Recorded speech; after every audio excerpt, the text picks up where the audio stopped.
Hello, good morning. Next topic is industrial sickness. എന്താണ് sickness? സാധാരണഗതിയിൽ നമുക്ക് എന്തെങ്കിലും അസുഖങ്ങൾ വരുന്നതിനെ, രോഗങ്ങൾ ഉണ്ടാകുന്നതിനൊക്കെയാണ് നമ്മൾ സിക്നസ് എന്ന് പറയുന്നത്, അല്ലേ? എന്തെങ്കിലും തരത്തിലുള്ള പ്രയാസം. അപ്പോൾ ഇൻഡസ്ട്രീസിനെ സംബന്ധിച്ചിടത്തോളം എന്തായിരിക്കും സിക്നസ്, ഇൻഡസ്ട്രിയൽ സിക്നസ് എന്നുകൊണ്ട് ഉദ്ദേശിക്കുന്നത്? Normally, the industrial units are established with the aim of earning profit. കൂടുതൽ ലാഭങ്ങൾ ഉണ്ടാക്കണം, അല്ലേ? മോർ ആൻഡ് മോർ പ്രോഫിറ്റ്, കൂടുതൽ ലാഭം ഉണ്ടാക്കണം എന്നുള്ള ലക്ഷ്യത്തോടു കൂടിയാണ് നമ്മൾ ഇൻഡസ്ട്രിയൽ യൂണിറ്റുകൾ എസ്റ്റാബ്ലിഷ് ചെയ്യുന്നത്. അപ്പോൾ ഇൻഡസ്ട്രിയൽ സിക്നസ് എന്ന് പറയുമ്പോൾ നോർമലി ആ ബിസിനസ് സ്ഥാപനത്തിന് അതിൻ്റെ അൾട്ടിമേറ്റ് എയിം ആയിട്ടുള്ള ലാഭം ഉണ്ടാക്കാൻ കഴിയാത്ത സ്ഥിതി, തുടർച്ചയായിട്ട് കണ്ടിന്യൂസ് ആയിട്ടുള്ള വർഷങ്ങളിൽ സ്ഥാപനത്തിന് നഷ്ടങ്ങൾ മാത്രം ഉണ്ടാവുകയാണെങ്കിൽ അത്തരത്തിലുള്ള ഇൻഡസ്ട്രിയൽ യൂണിറ്റുകളെയാണ് നമ്മൾ സിക്ക് ഇൻഡസ്ട്രിയൽ യൂണിറ്റ് എന്ന് പറയുന്നത്. തുടർച്ചയായിട്ട് നഷ്ടങ്ങൾ ഉണ്ടാവുക, കറണ്ട് ഇയറിലും പ്രീവിയസ് ഇയറുകളിലായിട്ട് തുടർച്ചയായിട്ട് നഷ്ടങ്ങൾ മാത്രം ഉണ്ടാക്കുന്ന സ്ഥാപനങ്ങളെയാണ് നമ്മൾ സിക്ക് ഇൻഡസ്ട്രിയൽ യൂണിറ്റ് എന്ന് പറയുന്നത്. നോർമലി അപ്പോൾ ബിസിനസ് സ്ഥാപനങ്ങൾക്കുണ്ടാകുന്ന അല്ലെങ്കിൽ ഇൻഡസ്ട്രിയൽ യൂണിറ്റുകൾക്കുണ്ടാകുന്ന ലാഭം ഉണ്ടാക്കാൻ കഴിയാത്ത അവസ്ഥ, ഇതാണ് ഇൻഡസ്ട്രിയൽ സിക്നസ് എന്നുകൊണ്ട് ഉദ്ദേശിക്കുന്നത്. നോക്കാം എന്താണ് industrial sickness.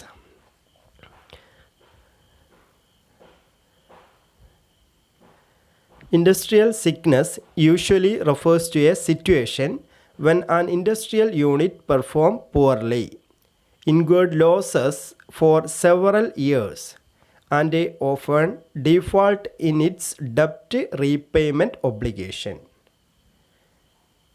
Okay, industrial unit usually refers to a situation when an industrial units perform poorly. ഒരു ഇൻഡസ്ട്രിയൽ യൂണിറ്റ് എന്താണ്, തുടർച്ചയായിട്ട് കണ്ടിന്യൂസ് ആയിട്ട് അതിൻ്റെ പ്രവർത്തനങ്ങൾ വളരെ മോശമായി പോവുക, പെർഫോമൻസ് വളരെ മോശമായിട്ട് പോവുക. Incurred losses for several years, തുടർച്ചയായിട്ട് കുറേ വർഷങ്ങളായിട്ട് നഷ്ടങ്ങൾ മാത്രം ഉണ്ടാക്കുക. And often default in its ഡെപ്റ്റ് റീപേയ്മെൻറ്റ് ഒബ്ലിഗേഷൻ, ബിസിനസ് സ്ഥാപനങ്ങളാകുമ്പോൾ അതിന് ഡെപ്റ്റുകളുണ്ടായിരിക്കും, കടങ്ങളുണ്ടായിരിക്കും. ആ കടങ്ങൾ കൃത്യമായിട്ടും സമയബന്ധിതമായിട്ടും കൊടുത്തു തീർക്കേണ്ടത് ഒരു ഇൻഡസ്ട്രിയൽ യൂണിറ്റിൻ്റെ ഒബ്ലിഗേഷനാണ്. അത്തരത്തിൽ സ്ഥാപനത്തിനുണ്ടാകുന്ന ഡെപ്റ്റ് ഒബ്ലിഗേഷൻ തുടർച്ചയായിട്ട് കൊടുക്കാൻ കഴിയാതെ വരുന്ന ഒരവസ്ഥ. അപ്പോൾ ഡെപ്റ്റ് ഒബ്ലിഗേഷൻ എന്ന് പറഞ്ഞാൽ ക്രെഡിറ്റേഴ്സിൽ നിന്ന് അവർ കടം വാങ്ങിയിട്ടുണ്ടായിരിക്കും, അല്ലേ? സ്ഥാപനം നടത്തിക്കൊണ്ട് പോകണമെങ്കിൽ ഒരുപാട് കടങ്ങളൊക്കെ വാങ്ങിയിട്ടുണ്ടായിരിക്കും, ബാങ്ക് ലോൺ ഉണ്ടായിരിക്കും, അത്തരത്തിലുള്ള ഒരുപാട് കടങ്ങൾ ബിസിനസ് സ്ഥാപനം തുടങ്ങുമ്പോൾ ചിലപ്പോൾ ഉണ്ടായിരിക്കാം. അപ്പോൾ അത്തരത്തിലുള്ള കടബാധ്യതകൾ കൊടുത്തു തീർക്കാനുള്ള കഴിവ് തുടർച്ചയായിട്ട് ആ ബിസിനസ് സ്ഥാപനത്തിന് നഷ്ടപ്പെടുക, തുടർച്ചയായിട്ടുള്ള വർഷങ്ങളിൽ നഷ്ടങ്ങൾ മാത്രം ഉണ്ടാക്കുക, ആ ബിസിനസ് സ്ഥാപനത്തിൻ്റെ പ്രവർത്തനങ്ങൾ തുടർച്ചയായിട്ട് മോശമായിട്ട് പോവുക, ഇങ്ങനെയുള്ള ഒരു സിറ്റുവേഷനെയാണ് എന്തെന്ന് പറയുന്നത്, ഇൻഡസ്ട്രിയൽ സിക്നസ് എന്ന് പറയുന്നത്. Okay, industrial sickness refers to a situation, ഇതൊരു സിറ്റുവേഷനാണ് when an industrial units perform poorly, വളരെ മോശമായിട്ട് അതിൻ്റെ പ്രവർത്തനങ്ങൾ മുന്നോട്ട് പോകുന്ന ഒരു സിറ്റുവേഷനാണ്. Incurred losses in several years, തുടർച്ചയായിട്ട് കുറേ വർഷങ്ങളായിട്ട് നഷ്ടങ്ങൾ മാത്രം ഉണ്ടാക്കി കൊണ്ടിരിക്കുന്ന ഒരു സിറ്റുവേഷനാണ്. അതുപോലെ തന്നെ and often default in its ഡെപ്റ്റ് പേയ്മെൻറ്റ് ഒബ്ലിഗേഷൻ, കടബാധ്യതകൾ തുടർച്ചയായിട്ട് കൊടുത്തു തീർക്കാൻ കഴിവില്ലാത്ത ഒരു സിറ്റുവേഷൻ തുടർച്ചയായിട്ട് വരുന്ന ഒരു സാഹചര്യമാണ്. ഇങ്ങനെയുള്ള ഒരു സിറ്റുവേഷനിലൂടെ കടന്നു പോകുന്ന ഇൻഡസ്ട്രി ആണെങ്കിൽ അതിനെയാണ് നമ്മൾ ഇൻഡസ്ട്രിയൽ സിക്നസ് എന്ന് പറയുന്നത്. ഓക്കെ, അത്തരത്തിലുള്ള ഒരു സാഹചര്യമാണ് ഇൻഡസ്ട്രികൾ നേരിടുന്ന, അത്തരത്തിലുള്ള ഒരു സാഹചര്യത്തെയാണ് ഇൻഡസ്ട്രിയൽ സിക്നസ് എന്നതുകൊണ്ട് ഉദ്ദേശിക്കുന്നത്. 3 കാര്യങ്ങളാണ് പറഞ്ഞത്. തുടർച്ചയായിട്ട് അതിൻ്റെ പ്രവർത്തനങ്ങൾ മോശമാവുക, തുടർച്ചയായിട്ട് അതിന് നഷ്ടങ്ങൾ മാത്രം സംഭവിക്കുക, അതുപോലെ തന്നെ തുടർച്ചയായിട്ട് അതിൻ്റെ ഡെപ്റ്റ് പേയ്മെൻറ്റ് ഒബ്ലിഗേഷൻ കൊടുത്തു തീർക്കാൻ കഴിയാതെ വരിക. ബാങ്കിൽ നിന്ന് ലോൺ എടുത്തുകൊണ്ടാണ് ബിസിനസ് സ്ഥാപനം തുടങ്ങിയതെങ്കിൽ നമ്മൾ കൃത്യമായിട്ട് ലോൺ തിരിച്ചടക്കണം. അപ്പോൾ ആ തിരിച്ചടക്കുന്നതിന് നമുക്ക് കഴിയാതെ വരിക. ഓക്കെ, അങ്ങനെ തുടർച്ചയായിട്ട് ആ ബിസിനസ് സ്ഥാപനത്തിൻ്റെ പ്രവർത്തനങ്ങൾ നഷ്ടത്തിലേക്ക് തന്നെ പോയിക്കൊണ്ടിരിക്കുന്ന ഒരു സിറ്റുവേഷൻ ആണെങ്കിൽ അതിനെ നമ്മൾ ഇൻഡസ്ട്രിയൽ സിക്നസ് എന്ന് പറയും. ഓക്കെ, ദെൻ ഇനി എന്താണ് ഒരു സിക്ക് ഇൻഡസ്ട്രിയൽ യൂണിറ്റ്? ഇത്തരത്തിലുള്ള ഒരു സിക്ക് ഇൻഡസ്ട്രിയൽ യൂണിറ്റ് എന്താണെന്നാണ് അടുത്തത് പറയുന്നത്. A sick industrial unit may be defined as an industrial unit when it fails to generate surplus on a continuous basis. Okay, അപ്പോൾ എന്താണ് ഒരു സിക്ക് ഇൻഡസ്ട്രിയൽ യൂണിറ്റ് എന്ന് പറയുന്നത്? So it may be defined as an industrial unit when it fails to generate surplus for a continuous basis. തുടർച്ചയായിട്ട് surplus generate ചെയ്യാൻ പരാജയപ്പെടുന്ന ഒരു industrial unit. Surplus generate ചെയ്യാൻ പരാജയപ്പെടുക എന്ന് പറഞ്ഞു കഴിഞ്ഞാൽ എന്താണ്? സർപ്ലസ് മീൻസ് എന്താണ്? Profit. Okay, surplus or deficit നമ്മൾ പറയാറില്ലേ? അപ്പോൾ സർപ്ലസ് മീൻസ് ലാഭമാണ്. തുടർച്ചയായിട്ട് സ്ഥാപനം ലാഭം ഉണ്ടാക്കുന്നതിൽ പരാജയപ്പെടുക. അതുപോലെ തന്നെ and depends on frequent collection of external fund for it survival. അതുപോലെ തന്നെ തുടർച്ചയായിട്ട് കമ്പനി എന്ത് ചെയ്യാണ്? അതിൻ്റെ എക്സ്റ്റേണൽ ഫണ്ടിനെ ആശ്രയിക്കുക.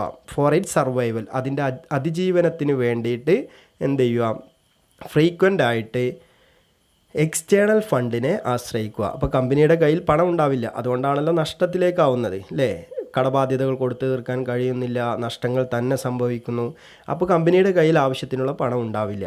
അപ്പം എന്ത് ചെയ്യും? വീണ്ടും ബാങ്ക് എന്ത് ചെയ്യും? കടമെടുക്കും. സ്ഥാപനം വീണ്ടും കടമെടുക്കും. ഓക്കെ, അപ്പോൾ വീണ്ടും പുറമേയുള്ള എക്സ്റ്റേണൽ ഫണ്ട് എന്ന് പറഞ്ഞു കഴിഞ്ഞാൽ വീണ്ടും ഫിനാൻഷ്യൽ ഇൻസ്റ്റിറ്റ്യൂഷനുകളെയോ അതുപോലത്തെയുള്ള ബാങ്കുകളെയോ ഒക്കെ ആശ്രയിച്ച് വീണ്ടും വായ്പ വാങ്ങിക്കും.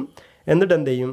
സർവൈവൽ നടത്തും. അതിനെ അതിജീവിച്ച്, ആ നിലവിലുള്ള സിറ്റുവേഷനെ അതിജീവിച്ച് മുന്നോട്ട് പോകും. അവിടെയും പരാജയപ്പെട്ടാൽ വീണ്ടും എന്ത് ചെയ്യേണ്ടി വരും? കടം ബാധ്യതയായിരിക്കും, വീണ്ടും വായ്പ വാങ്ങിക്കും അല്ലേ? നമ്മുടെ KSRTC ഒക്കെ കണ്ടിട്ടില്ലേ? KSRTC ഒക്കെ എന്നും നഷ്ടത്തിലാണ് അല്ലേ? ഓരോ മാസവും സാലറി കൊടുക്കുന്നതിന് വേണ്ടിയിട്ട് അവർ കടമെടുക്കുന്നു, ബസ് ഓടിക്കുന്നു, വീണ്ടും അവർ കടം ഉണ്ടാവുന്നു. അപ്പോൾ അത് എന്താ പറയുക, നമ്മളൊരു സിക്നസ് യൂണിറ്റാണ് KSRTC എന്ന് പറയുന്നത്. തുടർച്ചയായിട്ട് നഷ്ടങ്ങൾ മാത്രം ഉണ്ടാക്കുന്ന യൂണിറ്റുകളാണ്, ഇൻഡസ്ട്രിയൽ സെക്ടറാണ്. അപ്പോൾ ഇവിടെ പറയുന്ന ഇതാണ്. So sick industrial unit may be defined as an industrial unit when it fails to generate continuous basis. തുടർച്ചയായിട്ട് സർപ്ലസ് ജനറേറ്റ് ചെയ്യാൻ, ലാഭം ഉണ്ടാക്കാൻ പരാജയപ്പെടുന്ന ഒരു industrial unit. And depends on frequent collection of external fund for it survival. അതുപോലെ തന്നെ എന്ത് ചെയ്യണം? Frequent collection of external fund, സ്ഥാപനത്തിൻ്റെ നിലവിലുള്ള സിറ്റുവേഷൻ അതിൽ നിന്ന് കരകയറുന്നതിന് വേണ്ടിയിട്ട്, അതല്ലെങ്കിൽ നിലവിലുള്ള ആ ഒരു പ്രോബ്ലം മെയിൻറ്റെയിൻ ചെയ്യുന്നതിന് വേണ്ടിയിട്ട് വീണ്ടും എന്ത് ചെയ്യുക? ഒരു എക്സ്റ്റേണൽ ഫണ്ടിനെ ആശ്രയിക്കും. വീണ്ടും അവർ കടമെടുക്കും. എന്നിട്ട് സർവൈവൽ നടത്തും, അതിജീവിക്കും. ആ ഒരു സിറ്റുവേഷൻ, നിലവിലുള്ള സിറ്റുവേഷൻ അതിജീവിക്കും. എന്നിട്ട് വീണ്ടും പ്രവർത്തനം തുടങ്ങി മുന്നോട്ട് കൊണ്ടുപോകും. അപ്പോഴും എന്ത് ചെയ്യും? അടുത്ത വർഷവും നഷ്ടമുണ്ടാവും. അങ്ങനെ തുടർച്ചയായിട്ട് കണ്ടിന്യൂസ് ആയിട്ടുള്ള വർഷങ്ങളിൽ സർപ്ലസ് ഉണ്ടാക്കാൻ പരാജയപ്പെടുന്ന ഇൻഡസ്ട്രിയൽ യൂണിറ്റുകളെയാണ് സിക്ക് ഇൻഡസ്ട്രിയൽ യൂണിറ്റ് എന്ന് പറയുന്നത്. ഇതാണ് അപ്പോൾ അതിൻ്റെ ഒരു ജനറൽ ആയിട്ടുള്ള ഇൻട്രൊഡക്ഷൻ. കൃത്യമായിട്ടും നമ്മൾ പറഞ്ഞു ബ്രീഫായിട്ട് എന്താണ് സിക്ക് ഇൻഡസ്ട്രിയൽ യൂണിറ്റ് എന്ന് പറഞ്ഞു കഴിഞ്ഞാൽ കണ്ടിന്യൂസ് ആയിട്ടുള്ള വർഷങ്ങളിൽ നഷ്ടം മാത്രം ഉണ്ടാക്കുന്ന ഇൻഡസ്ട്രിയൽ യൂണിറ്റ് ആണെങ്കിൽ അതിനെ സിക്ക് ഇൻഡസ്ട്രിയൽ യൂണിറ്റ് എന്ന് പറയും. Then next, important signals of industrial sickness. Industrial സിക്നെസ്സിനുള്ള പ്രധാനപ്പെട്ട സിഗ്നൽസ് എന്തൊക്കെയാണ്? ഓക്കെ, ചില എന്താ പറയുക, ചില സിമ്പിൾസ് ഉണ്ടാവുമല്ലോ. തുടർച്ചയായിട്ട് നഷ്ടങ്ങളിലേക്ക് പോകാൻ ചില കാരണങ്ങളുണ്ടായിരിക്കും അല്ലേ? അപ്പോൾ ഇമ്പോർട്ടൻറ്റ് സിഗ്നൽസ്, പ്രധാനപ്പെട്ട റീസൺസ് എന്തൊക്കെയാണ് ഇൻഡസ്ട്രിയൽ സിക്നെസ്സിനുള്ള എന്നുള്ളതാണ് പറയുന്നത്. ഒന്ന്, ഡിക്ലൈൻ ദ കപ്പാസിറ്റി യൂട്ടിലൈസേഷൻ. ഒന്ന് എന്ത് ചെയ്യുന്നില്ല? അതിൻ്റെ നിലവിലുള്ള കപ്പാസിറ്റി യൂട്ടിലൈസേഷൻ കുറഞ്ഞു പോവുക, ഡിക്ലൈൻ ചെയ്യുക. എങ്ങനെയാണ് കപ്പാസിറ്റി യൂട്ടിലൈസേഷൻ ഡിക്ലൈൻ ചെയ്യുക എന്ന് പറഞ്ഞു കഴിഞ്ഞാൽ, ഇപ്പോൾ നമ്മളൊരു ഇൻഡസ്ട്രിയൽ യൂണിറ്റ് നടത്തുന്നു. അതിനകത്ത് 10,000 യൂണിറ്റ് പെർ ഡേ ഉണ്ടാക്കാൻ പറ്റുന്ന ഒരു മിഷനറിയാണ് നമ്മൾ എസ്റ്റാബ്ലിഷ് ചെയ്തതെന്ന് വിചാരിക്കുക. നമ്മൾ ഇൻഡസ്ട്രിയൽ യൂണിറ്റ്, ഇപ്പോൾ ഒരു സോപ്പ് നിർമ്മിക്കുന്ന കമ്പനിയാണ്. നമ്മളൊരു ദിവസം ഒരു 1000 സോപ്പ് നിർമ്മിക്കാം. അതിന് പറ്റിയൊരു മിഷനറിയാണ് നമ്മളവിടെ എസ്റ്റാബ്ലിഷ് ചെയ്തിട്ടുള്ളത്. നമ്മുടെ ഇൻഡസ്ട്രിയൽ യൂണിറ്റിനകത്ത് നമ്മൾ എസ്റ്റാബ്ലിഷ് ചെയ്തിട്ടുള്ളത് പെർ ഡേ ഒരു 1000 സോപ്പ് നിർമ്മിക്കാൻ പറ്റിയ ഒരു മിഷനറിയാണ്. പക്ഷേ നമ്മൾ പെർ ഡേ ഉണ്ടാക്കുന്നത് ഒരു 500 ആണെന്ന് വിചാരിക്കുക. 1000 ഉണ്ടാക്കാം, പക്ഷേ നമ്മൾ 500 ഉണ്ടാക്കുന്നുള്ളൂ എങ്കിൽ അതിനെയാണ് നമ്മൾ എന്തെന്ന് പറയുന്നത്? Under utilization of capacity. ഇതാണ് ഡിക്ലൈൻ ഓഫ് കപ്പാസിറ്റി യൂട്ടിലൈസേഷൻ. അപ്പം മിഷനറി പ്രവർത്തിപ്പിച്ച് കഴിഞ്ഞാൽ എന്താണ്? മിഷനറി പ്രവർത്തിപ്പിക്കാൻ അതിനാവശ്യമായിട്ടുള്ള ആളുകൾ വേണം, അതുപോലെ തന്നെ ഇലക്ട്രിസിറ്റി വേണം, മറ്റു ഇൻഫ്രാസ്ട്രക്ചർ ഫെസിലിറ്റി വേണം. ഈ സൗകര്യങ്ങളൊക്കെ കോമൺ ആണ്. അതായത് 1000 ഉണ്ടാക്കിയാലും 500 ഉണ്ടാക്കിയാലും കോമൺ ആയിട്ട് വരുന്ന ഫെസിലിറ്റി എല്ലാം അതിന് കൊടുക്കണം. മിഷനറി പ്രവർത്തിപ്പിക്കണമെങ്കിൽ 5000 ഉണ്ടാക്കാൻ വേണ്ടിയിട്ട് കൊടുക്കുന്ന ഇലക്ട്രിസിറ്റി തന്നെ മതി. എന്ത്? 500 ഉണ്ടാക്കാനും വേണം, 1000 ഉണ്ടാക്കാനും വേണം അല്ലേ? ആ മിഷനറി പ്രവർത്തിക്കണമെങ്കിൽ അതിനുള്ള ഇലക്ട്രിസിറ്റി വേണം. ആ മിഷനറി പ്രവർത്തിച്ചാൽ നമുക്ക് 2 ഓപ്ഷൻ ഉണ്ട്. ഒന്ന്, നമുക്ക് മാക്സിമം 1000 വരെ ഉണ്ടാക്കാം, പക്ഷേ നമ്മൾ ഉണ്ടാക്കുന്നത് 500 ഉള്ളൂ.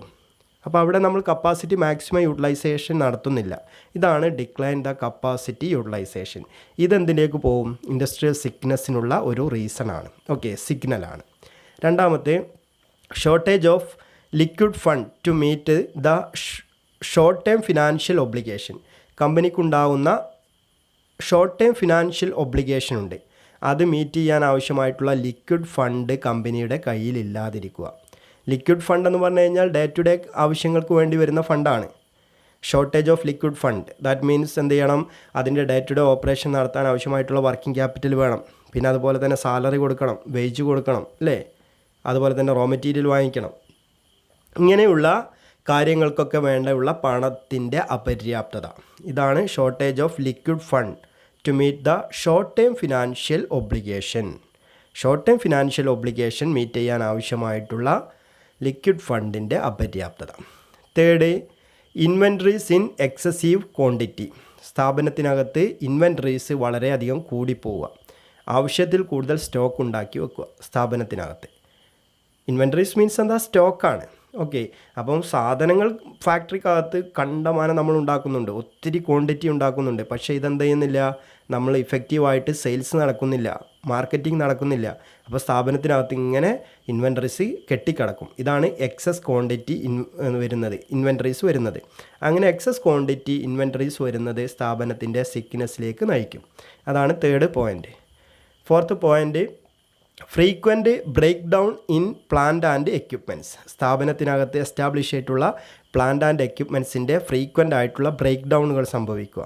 ഓക്കെ, നമ്മൾ സ്ഥാപനത്തിനകത്ത് എസ്റ്റാബ്ലിഷ് ചെയ്തിട്ടുള്ള മെഷീനറികളൊക്കെ പെട്ടെന്ന് കേടുവരുന്നു, ഒരുപാട് കാലതാമസങ്ങൾ ഉണ്ടാവുന്നു, ഇങ്ങനെയൊക്കെ വരിക. അപ്പോൾ അത്തരത്തിലുള്ള സമയത്ത് ഇൻഡസ്ട്രീസിൻ്റെ പ്രവർത്തനം സ്മൂത്തായിട്ട് നടക്കില്ല.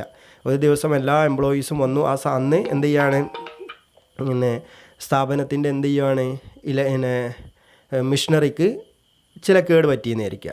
അപ്പോൾ മിഷനറി പ്രവർത്തിപ്പിക്കാൻ കഴിയുന്നില്ലെങ്കിൽ അന്ന് ഇൻഡസ്ട്രിയൽ യൂണിറ്റിൻ്റെ പ്രവർത്തനം നടക്കുന്നില്ല. അപ്പോൾ അങ്ങനെ ഫ്രീക്വൻ്റ് ആയിട്ട് മിഷനറികളും മറ്റു എക്യുപ്മെൻറ്റ്സും ഒക്കെ കേട് വന്നു പോകുന്നത്, ഓക്കെ, ബ്രേക്ക് ഡൗൺ ആയി പോകുന്നത്, അത് സ്ഥാപനത്തെ സംബന്ധിച്ചിടത്തോളം വലിയ നഷ്ടമാണ്. എംപ്ലോയീസിന് അന്നത്തെ സാലറി കൊടുക്കേണ്ടി വരില്ലേ? എംപ്ലോയീസിൻ്റെ റീസൺ കൊണ്ടല്ലല്ലോ മിഷനറി കേട് വരുന്നത്. അപ്പോൾ എംപ്ലോയീസ് എല്ലാം അവിടെ വന്നു, അതിന് ശേഷമാണ് എക്യുപ്മെൻറ്റ്സ് കേടാവുന്നത്. അപ്പോൾ അന്നത്തെ സാലറി എല്ലാവർക്കും കൊടുക്കേണ്ടി വരും. അപ്പോൾ അങ്ങനെയുള്ള കേസിൽ കമ്പനിക്ക് എന്ത് ചെയ്യുന്നുണ്ട്? എക്സസ് ആയിട്ടുള്ള എക്സ്പെൻസ് മീറ്റ് ചെയ്യേണ്ടി വരുന്നുണ്ട്. അങ്ങനെ വരുമ്പോൾ അതെന്ത് ചെയ്യും? ഇൻഡസ്ട്രീസിൻ്റെ സിക്നെസ്സിലേക്ക് നയിക്കും. അപ്പോൾ frequent break down of plant and equipments മറ്റൊരു റീസണാണ്. മറ്റൊന്ന്, ഡിക്ലൈൻ ദ ക്വാളിറ്റി ആക്കണം അത് കേട്ടോ, അവിടെ തെറ്റിപ്പോയതാണ്. Decline the quality of product manufactured and service rendered. കമ്പനിയുടെ സർവീസ് വളരെ മോശമായി പോവുക, പ്രോഡക്റ്റ് വളരെ മോശമായി പോവുക, ഇങ്ങനെ വരുന്നത്. നല്ല ക്വാളിറ്റിയുള്ള പ്രോഡക്റ്റുകൾ നമ്മൾ കൺസ്യൂമേഴ്സിന് അല്ലെങ്കിൽ പബ്ലിക്കിന് ഡിസ്ട്രിബ്യൂട്ട് ചെയ്താൽ മാത്രമേ ഇൻഡസ്ട്രീസിന് എന്ത് ചെയ്യാൻ പറ്റുള്ളൂ? നിലനിന്ന് മുന്നോട്ട് പോകാൻ പറ്റുള്ളൂ. എന്നാൽ നമ്മൾ ഉണ്ടാക്കുന്ന ഇൻഡസ്ട്രിയൽ യൂണിറ്റ് മുഖേന ഉണ്ടാക്കുന്ന പ്രോഡക്റ്റിൻ്റെ ക്വാളിറ്റി വളരെ മോശമാണ്, നമ്മൾ പ്രൊവൈഡ് ചെയ്യുന്ന സർവീസ് വളരെ മോശമാണെങ്കിൽ ആ കമ്പനി എന്ത് ചെയ്യേണ്ടി വരും? തുടർച്ചയായിട്ട് നഷ്ടങ്ങളെ ഉണ്ടാക്കുകയുള്ളൂ. കാരണം നമ്മുടെ കസ്റ്റമേഴ്സ് മറ്റുള്ള സ്ഥാപനങ്ങളിലേക്ക് പോകും.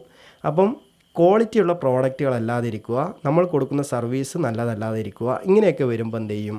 സ്ഥാപനത്തിൻ്റെ ഇൻഡസ്ട്രിയൽ സിക്നെസ്സിലേക്ക് നയിക്കും. Next point, delay in payment of statutory dues.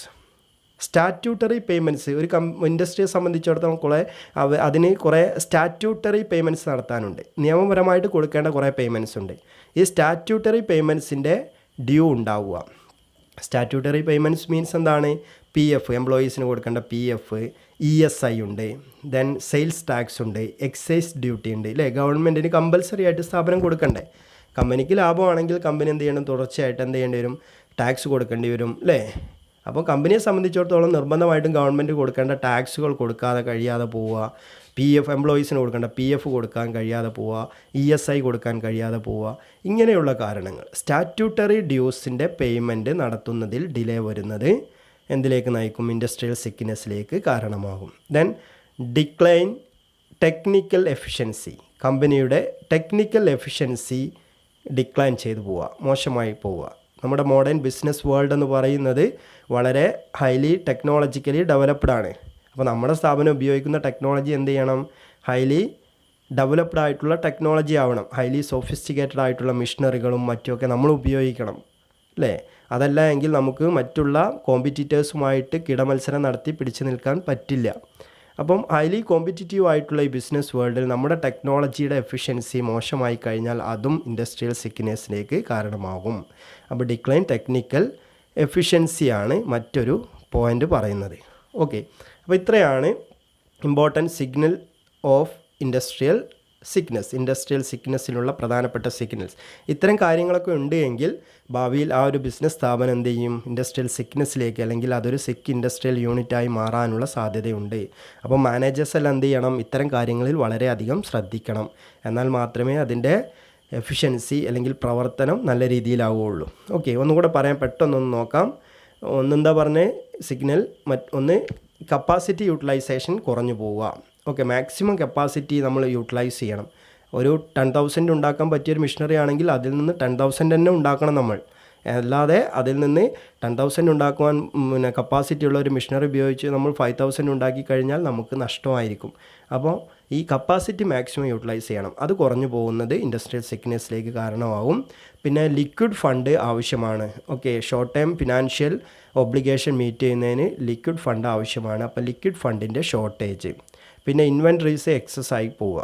കൂടുതൽ സ്റ്റോക്ക് ആവശ്യമില്ല. നമുക്ക് ഉണ്ടാക്കുന്ന സ്റ്റോക്ക് അപ്പോൾ തന്നെ എന്ത് ചെയ്യണം? സെയിൽസ് ചെയ്യാൻ പറ്റണം. അപ്പം കൂടുതൽ സ്റ്റോക്ക് ഇൻവെൻട്രീസ് കൂടുതലായി വരുന്നത് ഒരു കാരണമാണ്. ദെൻ പ്ലാന്റും ഫ്രീക്വൻ്റ് ആയിട്ട് ബ്രേക്ക് ഡൗൺ ആയി പോവുക. പെട്ടെന്ന് ബ്രേക്ക് ഡൗൺ ആയി കഴിഞ്ഞാൽ സ്ഥാപനത്തിൻ്റെ പ്രവർത്തനം നിലച്ചു പോകും. Then next decline the quality of product manufactured and service rendered. നമ്മൾ കൊടുക്കുന്ന പ്രോഡക്റ്റുകളും സർവീസും ഒക്കെ നല്ല ക്വാളിറ്റി ഉള്ളതായിരിക്കണം. അത് മോശമായി കഴിഞ്ഞിട്ടുണ്ടെങ്കിൽ ഇൻഡസ്ട്രിയൽ സിക്നെസ്സിലേക്ക് നയിക്കും. Then next delay in payment of statutory ഡ്യൂസിൻ്റെ പേയ്മെൻറ്റ് ഡിലേ ആവുക. Then decline technical efficiency decline ചെയ്യുന്നു. ഓക്കെ, ഇത്രയും കാര്യങ്ങളാണ്. നെക്സ്റ്റ് പാർട്ട് നമുക്ക് അടുത്ത ക്ലാസ്സിൽ ഡിസ്കസ് ചെയ്യാം. Okay, thank U.